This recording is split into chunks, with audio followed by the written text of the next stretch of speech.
Video like जरूर कर लीजिए और ऐसे वीडियो लगातार फ्री में पाने के लिए चैनल को तुरंत सब्सक्राइब कर लीजिए और बेल आइकन को जरूर टैप कर लीजिए ताकि आगे भी सारे वीडियो आपको मिलते रहे। यूट्यूब में फॉलो करते हैं तो प्लीज ये वाला फ्री टेलीग्राम चैनल जरूर ज्वाइन कर लीजिएगा। सारे नोटिफिकेशन सारे अपडेट यहीं पे आते हैं, ध्यान रखिए। तो यूबीपी से 2025 का GS1 का आज पेपर था दोस्तों। 2025 का 30 मार्च को 200 नंबर का GS1 का पेपर होता है।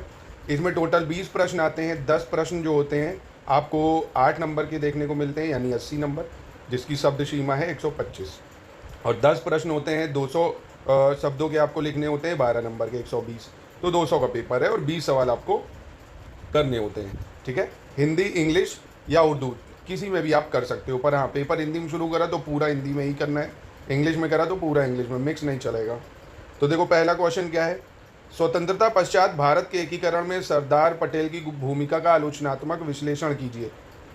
और कमाल की बात ये, यही सेम सवाल 2023 में आया था। सेम सवाल आप देखेंगे, अगर देखो ये 2023 का पेपर है और ये सवाल देखो, अब ये देखो इसमें क्या है, स्वतंत्रता प्राप्ति के उपरांत भारत के एकीकरण में सरदार पटेल की भूमिका। ठीक है, इसमें इनकी भूमिका बतानी है। इसमें जो ये वाले पूछा है आलोचनात्मक भूमिका पूछ ली है, तो है ना सेम। पीसीएस में आप देखेंगे, अगर आप थोड़े से मेंस के पिछले वर्षों के पेपर को 2018 से जो आप 25 में भी दे दिया, उसकी थीम अगर एनालाइज करेंगे GS1 से 6, तो कुछ थीम के अराउंड ही घूमता है। लिमिटेड चीज़ों को पढ़ के आंसर राइटिंग, चेकिंग, फीडबैक, पूरा गाइडेंस लेके आप तैयारी स्टडी फॉर सिविल सर्विसेज से कर सकते हैं। देखो ये 12 नंबर वाले हैं, अभी 8 का भी दिखाऊंगा। 1857 से 1947 का कालखंड भारत के इतिहास का अत्यधिक परिवर्तन का काल था। ये भी आप देखोगे पुराने क्वेश्चन से ही रिलेटेड है। जर्मनी का एकीकरण राष्ट्रवाद के आदर्श यथार्थवादी शक्ति राजनीति के अंतर्विरोध का प्रतीक माना जाता है, ये बताना था। नगरीकरण से संबद्ध जो सामाजिक आर्थिक समस्याएं हैं उनकी विवेचना करनी है। भारतीय परंपरागत मूल्यों पर आधुनिकीकरण और पश्चिमीकरण के जो प्रभाव है वो बताना है, यानी क्रिटिकली इवैल्यूएट करना है ना। तो आपको शब्दों के अंतर भी पता हो, क्रिटिकली इवैल्यूएट, कमेंट, है ना, ये सब। परिवार, विवाह एवं नातेदारी व्यवस्था पर वैश्वीकरण का क्या प्रभाव दिखाई देता है, भारतीय समाज के संदर्भ में इसका विश्लेषण करना है। फिर अब भारत के वन संसाधनों का परीक्षण कीजिए तथा उन संरक्षण सिद्धांतों को समझाइए जो देश की वन संपदा के विकास में प्रयुक्त किए जा सकते हैं। शरणार्थियों एवं घुसपैठियों में भेद करना है। शरणार्थियों की सुरक्षा और सहायता के लिए भारत सरकार कौन कौन से कदम उठा रही, तो आप देख रहे हो भारत SIR वगैरह भी ला रही है ना। शरणार्थी क्या होते हैं, रिफ्यूजीज़ क्या होते हैं, ये देखो न्यूज़ में बना है ना, करंट ओरिएंटेड कह सकते हो। भारत का महाद्वीपीय मग्न तट खनिज और ऊर्जा का भंडारण है, यानी Indian continental shelf is a store house of minerals and energy resources. Critically examine this statement with example.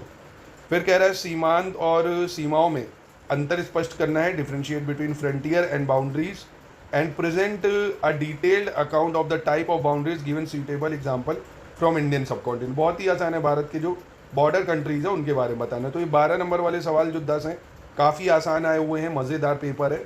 Paper का लेवल आप देखेंगे पीसीएस मेंस का इतना हार्ड नहीं है।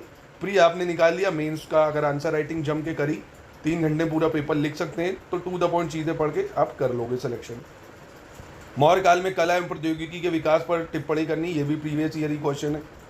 19वीं शताब्दी के भारतीय सामाजिक सुधार आंदोलनों में स्त्रियों के मुद्दे एक प्रमुख चिंता के विषय थे। उग्रवाद उदारवादियों के विचारों और कार्यप्रणाली के विरुद्ध एक प्रतिक्रिया थी। इस कथन की आलोचनात्मक व्याख्या करनी है।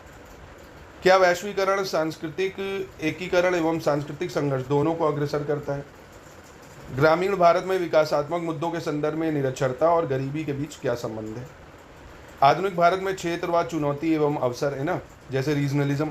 अब ये भी देखो बहुत न्यूज़ में रहा, जैसे केरलम कर दिया गया नाम अभी, है ना। रीजनलिज्म यानी क्षेत्रवाद, आपको अपने ही एरिया से ज़्यादा प्यार है, जैसे इसके लिए खालिस्तान, ये एक ड्रॉबैक भी है इसका। रीजनलिज्म इस टाइप की चीज़ों को भी जो है एक तरह से उद्गार करता है।